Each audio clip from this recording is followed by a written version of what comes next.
Doctor ఇంకొక major problem ఏంటంటే OCD, over cleaning disorder. వీళ్ళు అస్తమానం కడిగిన చేతులే కడుక్కుంటూ ఉంటారు, తుడిచినవే తుడుస్తూ ఉంటారు. ఏదైనా అన్హైజీనిక్గా కనిపిస్తే వీళ్ళు తట్టుకోలేరన్నమాట.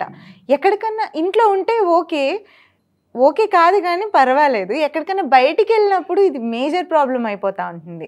దీన్ని ఒక డిసీజ్ లాగానో ఓ ప్రాబ్లం లాగానో వాళ్ళు తెలుసుకోలేరు. దీనికి ఏం చేయాలి, అసలు సొల్యూషన్ ఏంటి? అవునండి, ఇది చాలా పెద్ద సమస్య, చాలామందికి తెలియదు. దీన్ని చాలా సింపుల్గా తీసుకుంటుంటారు. అవును, ఈ చేతులు కడుక్కోవటమే కదా, ఓకే, క్లీన్ చేయటమే కదా, ఎక్కువసేపు స్నానం చేయటం, తర్వాత బయటికి వెళ్తూ తాళాన్ని మళ్ళీ మళ్ళీ 5-6 టైమ్స్ కిందకి వెళ్తాడు, పైకి వస్తాడు, చెక్ చేస్తుంటాడు. ఇట్లా కొంతమంది లేడీస్ కూడా సిలిండర్ ఆఫ్ చేసామా లేదా మళ్ళీ మళ్ళీ మళ్ళీ మళ్ళీ చెక్ చేస్తుంటారు. ఓకే, ఇది యాక్చువల్గా ఇది మనకు బయటకు చిన్నగా కనిపించిన ముందు మంది పెద్ద ప్రాబ్లం చేస్తుందండి ఇది. ఎందుకంటే దీనివల్ల చాలా టైం వేస్ట్ అయిపోతుంటాయి, ఇంట్లో ఫ్యామిలీ మెంబర్స్కి ఇన్కన్వీనియన్స్గా ఉంటుంది, రిసోర్సెస్ కూడా వేస్ట్ అయిపోతుంటాయి. ఇప్పుడు కొంతమంది లేడీస్ ఎలా ఉంటారంటే బాత్రూమ్కి వెళ్ళిన స్నానం చేయాలి కదండి, దాదాపు 2 hours 3 hours కూడా చేస్తారండి. ఎందుకంటే ఫస్ట్ టైం చేసినప్పుడు కంప్లీట్గా మురిగిపోలేదని ఒక ఆలోచన వచ్చింది అనమాట వాళ్ళకి. మళ్ళీ చేస్తారు, మళ్ళీ వచ్చింది అనమాట. సో అందుకని దీన్ని ఏమంటామంటే ఓసిడి అంటే నార్మల్ భాషలో అయితే ఓవర్ క్లీనింగ్ డిజార్డర్ మీరు చెప్పినట్టుగా, ఆర్ ఓవర్ చెకింగ్ డిజార్డర్ అనుకోవచ్చు. ఇది మామూలు భాషలో. సైకలాజికల్ భాషలో ఏంటంటే obsessive compulsive disorder. Okay, obsessive అంటే అబ్సెషన్స్ అంటే థాట్స్ అండి. అంటే వీళ్ళు ఏం ఎక్స్పీరియన్స్ చేస్తారంటే అన్కంట్రోలబుల్గా రికరింగ్ థాట్స్ వస్తాయండి. అదే థాట్ మళ్ళీ మళ్ళీ వస్తుంటుంది అనమాట. ఆ థాట్ వచ్చినప్పుడు ఒక ఎమోషన్ వచ్చింది, ఆ ఎమోషన్ తగ్గించుకోవడం కోసం యాక్షన్ చేస్తారండి. ఒక సింపుల్ ఎగ్జాంపుల్ చెప్తా. సపోజ్ ఒక ఆమెకి ఇక్కడ ఏదో దట్ మురికి అంటుకుంది అనుకోండి, ఓకే, ఏదో పని చేస్తూ ఉంటే చూస్తే మురికి అంటుకొని ఉంది, అది చూస్తుంది. చూడగానే ఈమెకి థాట్ వచ్చింది అనమాట, ఓ అక్కడ మురికి ఉంది, సూక్ష్మజీవులు ఉండొచ్చు, బ్యాక్టీరియా ఉండొచ్చు అన్న థాట్ వచ్చేస్తుంది. వస్తే ఏమవుద్ది, ఇన్ఫెక్షన్స్ రావచ్చు. ఇన్ఫెక్షన్స్ వస్తే ఏమవుతాయి, హెల్త్ పాడవుద్ది. మన కరోనాలో మరి ఇన్ఫెక్షన్స్ వచ్చాయి కదా, మనుషులు చచ్చిపోయింది, వామ్మో ఇంత ప్రాబ్లం ఉందా అని చెప్పేసి వెంటనే యాంగ్జైటీ, భయం వచ్చేస్తుంది. వామ్మో అంత థింకింగ్లోకి వెళ్ళిపోతారు. ఇదంతా లోపల జరుగుతూ ఉంటుంది, లోపల బయటకు తెలియదు, జరుగుద్ది అనమాట. ఎప్పుడైతే మరి ఇది హెల్త్ వరకు చనిపోతామన్నంత వచ్చేస్తుందో ఫియర్ వచ్చేస్తుంది అనమాట. మరి ఇప్పుడు ఈ ఫియర్ తగ్గాలంటే ఏం చేయాలి చెప్పండి, కడగాలి దీన్ని, అవునా కదా. ఈ ఫియర్ తగ్గాలంటే దీన్ని కడగాలన్నమాట. సో కడుగుతారు, క్లీన్ చేశారు కదా, అయిపోయింది కదా, ఇప్పుడు కొంచెం యాంగ్జైటీ తగ్గిందండి. తర్వాత మళ్ళీ థాట్ వచ్చిందండి, అసలు నువ్వు పూర్తిగా కడిగావా, ఇంకా కొంచెం మిగిలింటే మళ్ళీ ఇక్కడ ఇన్ఫెక్షన్ ఉంటుంది కదా, ఓకే అని మళ్ళీ యాంగ్జైటీ వచ్చింది, మళ్ళీ ఫియర్ వచ్చింది. సో మళ్ళీ బ్రెయిన్ ఏమైనా ఇన్స్ట్రక్షన్ మళ్ళీ కడుగుతుంది. ఇట్లాగూ 3 times 4 times 5 times వాళ్ళ సీవియారిటీని బట్టి ఈ కడుగుతూనే ఉంటారండి. ఇప్పుడు ఇంట్లో వాళ్ళు ఏమంటారు, నీకు నేను పిచ్చి పట్టిందా, ఏంది కడగటం ఏంటిది, నీకు 40 ఏళ్ళు వచ్చినాయి, ఈ మాత్రం తెలియదా అంటారు. కానీ ఆమె ఏం చేస్తుంది పాపం, హెల్ప్లెస్, తనకు కూడా తెలుసు ఈ కడగాల్సిన అవసరం దాకా తనకు కూడా తెలుసు, తెలిసినా సరే ఈ బ్రెయిన్ ఆటోమేటిక్గా కంట్రోల్ చేస్తూ ఉంటుంది. ఇప్పుడు నేను థింకింగ్ మీద రీసెర్చ్ చేశాను కాబట్టి ఇవన్నీ చెప్పగలుగుతున్నా, ఇది మామూలు చెప్పలేరండి. వాళ్ళు ఏదో సిమ్టమ్స్ని బట్టి మందులు ఇవ్వటం తప్పితే అసలు ఈ ప్రాబ్లం ఎందుకు పడింది, ఎప్పుడైతే అన్కంట్రోల్గా థాట్ వచ్చిందో ఆ ఎమోషన్ తగ్గించుకోవడం కోసం కంపల్షన్స్ అంటే యాక్షన్ అండి. ఈ క్లీనింగ్ అనేది యాక్షన్ అనమాట. ఇది థాట్ ఏమన్నా అక్కడ మురికుంది, ఇన్ఫెక్షన్ వచ్చింది, తర్వాత భయం. సో ఈ విధంగా చెప్పుకోవడానికో మాట్లాడుకోవడానికో ఇది సింపుల్గా కనిపిస్తుంది, కానీ ఇది కొంచెం సివియర్ ప్రాబ్లమే. ఇది సివియర్ ప్రాబ్లమే. అంటే ఇదేంటంటే మన బయటకు కనిపిస్తుంది కాబట్టి ఇక్కడ ఓన్లీ టైం ఎనర్జీ వేస్ట్ అవుద్ది. ఇప్పుడు కొంతమంది లేడీస్ ఉన్నారు, వాష్రూమ్కి వెళ్తారు, ఆమె ఏం చేస్తుంది, ట్యాప్ కావటం దగ్గర నుంచి మొదలుపెట్టింది, ట్యాప్ క్లీన్ చేయాలి. మరి ట్యాప్ కానీ ఇన్ఫెక్షన్ ఉందేమో ఆల్రెడీ, ఓకే, మరి ఆమె వాష్ చేసుకోవడం 10 సార్లు వాష్ చేసుకుంటుంది, మళ్ళీ వచ్చి మళ్ళీ ట్యాప్ క్లీన్ చేస్తుంది, 2 గంటలు పడుతుందిగా, పట్టుద్ది. ఇప్పుడు ఏం చేస్తుంది, నెక్స్ట్ టైం వాష్రూమ్కి వెళ్ళాలంటే భయం వేస్తుంది, వెళ్ళదు, అమ్మో 2 గంటలు నేను అక్కడ లాక్ అయిపోతాను కదా, ఈ ట్యాప్ కడగాలి, అది కడగాలి, ఇది కడగాలి అని చెప్పేసి వాష్రూమ్కి వెళ్ళడం ఆపుతాయి. ఇంకా అది మరీ డేంజర్ అండి, అంతే కదా. ఓకే, సో ఈ విధంగా పాపము వాళ్ళకి తెలియకుండా బ్రెయిన్ వెళ్ళని కంట్రోల్ చేస్తూ ఉంటుందండి. ఇంట్లో వాళ్ళేం కోపడుతుంటారు, వాళ్ళు కోపడే కొందుకు వీళ్ళకి ఇంకా ఇది అవుతుందండి, ఇంత సిల్లీగా బిహేవ్ చేస్తున్నాను ఏంటని ఇంకా పాపం వీళ్ళల్లో డిప్రెషన్ కూడా వస్తూ ఉంటుందండి, అంతే కదా. దీని చిన్నపిల్లలు కూడా చెప్తుంటారు, ఏంటి మమ్మీ ఇట్లా చేస్తున్నావేంటి, అది ఏంటి డాడీ ఇట్లా చేస్తున్నావు, అలా చెప్తుంటారు. అబ్బో నేను చెప్పించుకోవాల్సి వస్తుంది చెప్పించుకోవాల్సి వస్తుంది అని ఒక ఓకే. సో ఈ విధంగా చేస్తుంటారండి. ఇది మనకు బయటకు కనిపించే ఓసిడి అంటామండి. ఇది ఒక టైప్ అనుకోవచ్చు. ఇంకొక టైప్ ఉందండి, ఇది చాలామందికి తెలియదు. ఓకే, ఇక్కడ ఎలాంటి థాట్స్ వస్తాయి అంటే భగవంతుడితోటి సెక్సువల్ థాట్స్ వస్తాయి. ఇవి వినడానికి కూడా చాలా హార్డ్గా ఉంటాయి. అర్థమైందా?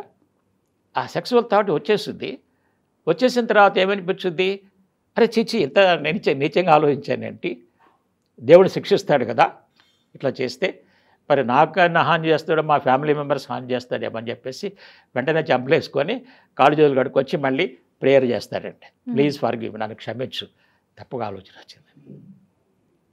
అయిపోయిన తర్వాత కొంచెం తగ్గుద్దండి, మళ్ళీ ఆలోచన వచ్చిందండి, మళ్ళీ సేమ్ ప్రాసెస్. ఇట్లా పాపం అరగంట గంట ఇట్లా చేస్తుంటారు. మరి ఇప్పుడు బయటికి చెప్పుకోగలడా? చెప్పలేడు కదా. నాకు గాడ్ మీద చెప్పలేడు కదా. ఇంకా దిగండి క్రిటికల్ ఏంటంటే ఓన్ ఫ్యామిలీ మెంబర్స్ మీద కూడా సెక్సువల్ థాట్స్ వస్తుంటాయండి. అది ఇంకా డేంజర్. చెప్పలేడు బయటికి. మళ్ళీ తప్పు చేస్తున్నాను అని చెప్పేసి మళ్ళీ క్షమించమని గాడ్ని వేడుకుంటూ ఉంటాడండి. ఇంతవరకు కొద్దిగా చెప్పుకోవచ్చు. ఇంకా చెప్పడానికి చాలా ఉన్నాయండి, అవి తెలుసుకోవద్దు. అది తెలుసుకుంటే మామూలు మనుషులు తట్టుకోలేరండి. ఈ టైప్ 2 అనేది చాలా హార్మ్ఫుల్ ఓసిడి అండి. ఇందాక మీరు చూసినటువంటి ఆ చేతులు గడగటం అనేది ఒక టైప్ అండి. అది దానిలో పెద్ద హామ్ లేదు. టైం వేస్ట్ అవుద్ది, ఎనర్జీ వేస్ట్, రిసోర్స్ వేస్ట్ అవుతుంది, కానీ పెద్ద హామ్ లేదు. కానీ ఈ సెకండ్ టైప్ ఉంది, ఈ నెగటివ్ థాట్స్, వల్గర్ థాట్స్, ఇవి చాలా డేంజరస్ అండి. ఇది కనుక ట్రీట్ చేయకపోతే ఇది సూసైడ్ వరకు దారితీస్తుందండి. మరి ఎవరితో బయట డిస్కస్ చేయలేడు కదా. వీళ్ళకి కూడా తెలుసు నేను తప్పు చేస్తున్నాను అని తెలుసు, వాళ్ళకి తెలియకుండానే బ్రెయిన్ లో థాట్స్ వచ్చేస్తాయి. ఎవరితోనూ చెప్పుకోలేడు. దీనిలో తిని మదన పడిపోయి సూసైడ్ చేసుకునేదాకా వెళ్ళిపోతాడు. అంతవరకు వెళ్ళిపోతాడు. మరి ఎవరికి చెప్పే విషయం కాదు కదా. చేతులంటే మనకు అనిపిస్తుంది కడుగుతున్నాడు, కానీ లోపల తెలియదు కదా. మరి ఇప్పుడు చెప్పండి, ఇది మందులకి ఎట్లా తగ్గుద్ది లోపల ఆలోచన? ఇంపాసిబుల్, తగ్గదు కదా. అందుకని నేను చెప్తున్నాను, చాలామంది ఏం చేస్తున్నారంటే ఈ ఓసిడి కూడా మెడిసిన్స్ వాడి 5-6 నెలల తర్వాత తగ్గకపోతే డాక్టర్ని అడుగుతారనమాట, ఏంటి సార్ మరి 6 months అయినంతవరకు ఏం తగ్గలేదని. వాళ్ళు ఏమంటారంటే ఓసిడీకి మినిమం 2 years మందులు వాడాలి, తగ్గితే కానీ మీకు రిజల్ట్ కనపడదు అని చెప్తారండి. ఇదే ఓసిడీకి మీరు ఏ స్టేజ్లో తీసుకురండి, మందులు వాడుకున్నామంటే 2 monthsలో కంప్లీట్గా క్యూర్ చేస్తాను. ఒక్క మెడిసిన్ అక్కర్లా. ఎందుకంటే వాళ్ళ ప్రాబ్లం ఆలోచనలో ఉంది. ఈ ఆలోచన ఎలా వచ్చుద్దో, ఎలా కంట్రోల్ చేయాలో మొత్తం నేర్పుతాను, ఆయన లైఫ్కి కావాల్సిన నాలెడ్జ్ ఇస్తాను, 100% బయటకు వస్తారు. మీరు ఇంత కాన్ఫిడెంట్గా చెప్తున్నారంటే మీరు రూట్స్ నుంచి ఆ ప్రాబ్లం ఏంటో తెలుసుకొని దానికి తగ్గట్టుగా ట్రీట్ చేస్తారు. కరెక్ట్, ఆ కాన్ఫిడెన్స్ ఉంది. ఓకే. సో కాబట్టి వీళ్ళు 100% బయటకు వస్తారు. ఆల్రెడీ మందులు వాడినారు, సపోజ్ 2 years 3 years 4 years మందులు వాడినారు అనుకోండి, వాళ్ళని 2 to 4 monthsలో నార్మల్ 100% నార్మల్ చేస్తారు. Excellent sir. మీకు కొన్ని ఎగ్జాంపుల్ చెప్తా. ఒక 14-15 years అమ్మాయి అండి, 10th class అవుతుంది. ఈ అమ్మాయికి 8th classలో 9th classలోనే ఈ ప్రాబ్లం స్టార్ట్ అయింది. ఎవరు బయటకు చెప్పుకోలేదు. ఎట్లా వచ్చిందంటే అమ్మాయికి ప్రాబ్లము, ఇప్పుడు మన దేవుడి విగ్రహాలు ఉంటాయి కదండి, అది ఫోటోలు కానీ చూస్తాం కదా, ఆ ఫోటో కానీ దేవుడి విగ్రహం చూసినప్పుడు ఈ అమ్మాయిలో ఏం థాట్ ట్రిగ్గర్ అవుతుందంటే ఈ అమ్మాయి ఆలోచనలన్నీ ఆ గాడ్ యొక్క ప్రైవేట్ పార్ట్స్ మీదకి వెళ్ళిపోతాయి. మరి ఈ విషయం బయటికి చెప్పగలదా? అది రాగానే మళ్ళీ వెంటనే భయం వచ్చేస్తుంది, ఏంటి ఇట్లా ఇంత నీచంగా ఆలోచిస్తానంటే అసలు చెప్పేసి మళ్ళీ క్షమించమంటాం, మళ్ళీ చేయటం, రకరకాలు జరుగుతుంది. ఇది రిపీటెడ్గా. ఇప్పుడు ఫర్ ఎగ్జాంపుల్ వాళ్ళ నోట్బుక్ మీద దేవుడి బొమ్మ ఉంటుంది, అది ఇంట్లో ఉంటాయి, బయటికి వెళ్ళినా కనిపిస్తుంటాయి, అవి ప్రతిదీ కూడా ట్రిగ్గర్ చేస్తూ ఉంటుంది. దాని కాబట్టి మళ్ళీ కాసేపు దేవుడిని ప్రార్థించుకోవటం, ఓదార్చడం, ఇదంతా జరుగుతూ ఉంటాయి అన్నమాట. మందులు వాడారు, ఏం తగ్గలేదండి. సరే తర్వాత 1.5 నా దగ్గర తీసుకొచ్చారు. నేను చెప్పాను 2 monthsలో అమ్మాయిని మంచిగా చేస్తాను, ఏం ప్రాబ్లం లేదు అని చెప్పేసి 2 months అమ్మాయి కౌన్సిలింగ్ ఇచ్చానండి. ఆల్మోస్ట్ 1.5 monthsలో దీనిలోంచి బయటపడిపోయింది. చెప్పుకుందా ఎవరికన్నా? మాకు చెప్తారు, ఎవరు చెప్పరండి. మరి ఎలా కనిపెట్టారు ప్రాబ్లం ఉంది అంటే ఇప్పుడేమో చదవట్లేదు, నేను చదవలేను, నేను చదువు మానేస్తాను, ఇట్లా ఇంట్రెస్ట్ పోయింది అన్నిట్లో అంటే మరి ఇది 24 hours ఇది నడుస్తుంటే ఇంకేం చేస్తుందండి? ఏదో ఉందని కనిపెట్టి తీసుకొచ్చారు. మీకు షార్ట్ కట్లో చెప్పాలని అవన్నీ చెప్పలే డీటెయిల్స్. అదేలేండి. ఓకే, ఇక పేరెంట్స్ గమనించారు, ఈ అమ్మాయి నేను చదువుకోలేదు, నాకు చదువు వద్దు, ఏమి వద్దు అని చెప్తుంది. అర్థమైందా? సో అప్పుడు మా దగ్గరకు వస్తే అనే చెప్తారండి వాళ్ళు. వాళ్ళ సొల్యూషన్ కావాలి మా దగ్గర చెప్తారు. సో ఆ అమ్మాయికి 2 months కౌన్సిలింగ్ ఇస్తే చక్కగా బయటపడింది, చక్కగా పరీక్ష రాసింది. మరి అంతేగా, ఎక్కడ ప్రాబ్లం ఉందో అక్కడ ట్రీట్ చేస్తే నార్మల్ అయిపోయింది. మరి నేనే టాబ్లెట్స్ వాడ. ఇంకొక బీటెక్ కొన్నాడండి, 3rd year చదువుతున్నప్పుడు. ఇప్పుడు మనకి ఈ గూగుల్ పే అని ఫోన్పే అని పేమెంట్ చేస్తాం కదా, ఇతను అప్పుడప్పుడు పేమెంట్ చేసేవాడు. వాళ్ళు కొనుక్కుంటారు, చేస్తుంటే జరుగుతుంటాయి కదా. ఇతను ఎక్కడో చదివాడు ఈ పేమెంట్ చేసినప్పుడు అకౌంట్ మొత్తం క్లియర్ అయిపోయిందని. లక్షలు పోగొట్టుకున్నారని కొంతమంది ఇలా చెప్తారు, 1000 పోగొట్టారని చెప్పేసి. ఇప్పుడు ఇతనికి ఈ పేమెంట్ చేయాలంటే చెమటలు పట్టిపోతాయి, నా డబ్బులు పోతాయేమో, నా డబ్బులు పోతాయేమో, మొత్తం పోతాయేమో. ఇట్లా స్టార్ట్ అయ్యి చివరికి ఎక్కడ నంబర్స్ చూసినా, టీవీలో నంబర్స్ చూసినా, పేపర్ మీద నెంబర్ చూసినా వెంటనే ట్రిగ్గర్ అయిపోయిందండి. ఈ డిస్టర్బెన్స్ తట్టుకోలేక కాలేజీ కూడా మానేశాడు. మరి ఎట్లా క్లాస్కి వెళ్ళలేడు. మరి క్లాస్కి వెళ్తే నెంబర్ డేట్ ఉంటుంది కదా, నంబరే కదా డేట్స్, ఏ నెంబర్ చూసినా కూడా ప్రాబ్లం అనమాట. అది ట్రిగ్గర్ అవుతుంది అనమాట. డబ్బులు మొత్తం పోతాయి. అయ్యో, మందులు వాడారు, ఏ ఉపయోగం లేదు. మరి మందులు ఈ నెంబర్ ఎట్లా మారుస్తాయి? సరే నా దగ్గర తీసుకొచ్చి చెప్పా, 1 month ఎక్కువ రండి, మంచిగా చేస్తాను. సరే ఫస్ట్ 2 sessions ఇచ్చాము, 3rd session కూడా ఇచ్చాము. ఇతను వాళ్ళ ఫాదర్ కంప్లైంట్ చేస్తారు, డాడీ అన్నాడు ఇంతవరకు నాలో ఏం మార్పు రాలేదు అన్నాడు. చెప్పా 4th sessionలో నువ్వు మారిపోతావు అన్న. ఎందుకనంటే ఫస్ట్ 3 sessions ఫౌండేషన్ వేస్తామండి.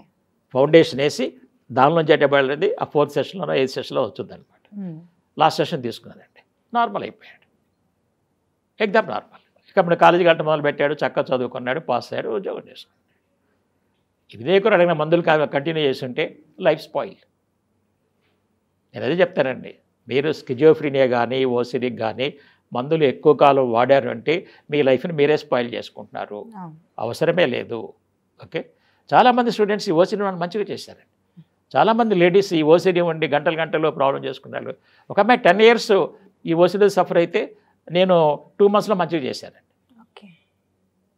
ఇప్పుడు కూడా నాకు ఫోన్స్ వస్తుంటే, సార్ నేను 12 years నుంచి మందులు వాడుతున్నాను, ఓసిడి నుంచి బయటపడకపోయాను, హెల్ప్ చేయను అంటారు. చేస్తామండి. సో కాబట్టి ఓసిడితో ఎవ్వరూ సఫర్ అవ్వాల్సిన అవసరం లేదు. మీకు ట్యాబ్లెట్స్ లేకుండా చక్కగా మీ ఆలోచన విధానం మార్చి అది వాళ్ళకే నేర్పుతామండి. మేమేం కంట్రోల్ చేయం, ఎలా కంట్రోల్ చేసుకోవాలో వాళ్ళకే నేర్పుతామండి. నేర్పితే వాళ్ళు కంట్రోల్ చేసుకుంటారు. ఇది లైఫ్ లాంగ్ పర్మనెంట్ సొల్యూషన్. చక్కగా సొల్యూషన్ దొరుకుతుంది, నెక్స్ట్ ఏం చేయాలో గైడెన్స్ కూడా ఇస్తాం. వాళ్ళ లెవెల్స్ని బట్టి, స్టూడెంట్ అనుకోండి వాళ్ళకు గైడెన్స్, బిజినెస్ మ్యాన్ ఇంకో గైడెన్స్, జాబ్ చేసే వాళ్ళకి కెరీర్ గైడెన్స్ మంచిగా నేర్పుతాం. లైఫ్ స్టైలే మారిపోతుంది, చక్కగా హెల్దీ లైఫ్ స్టైల్లో ఉంటారు. సో ఎటువంటి వాళ్ళైనా ఎన్ని సంవత్సరాలు సఫర్ అవుతున్నా మా దగ్గర కనుక వస్తే వాళ్ళకు కొత్త లైఫ్ ఇస్తాము. వాళ్ళకి ప్రాబ్లం నుంచి బయటపడవచ్చు, ఫ్యూచర్ని మంచిగా డెవలప్ చేసుకోవాలి. ప్రాబ్లం మొదలులోనే తుది దశలో ఉన్నప్పుడు కానీ మొదటి దశలో ఉన్నప్పుడే సాల్వ్ చేసుకుంటే ఇంకా మేజర్గా ఇబ్బంది పడకుండా ఉండొచ్చు. Correct. Thank you doctor. Okay, thanks అండి.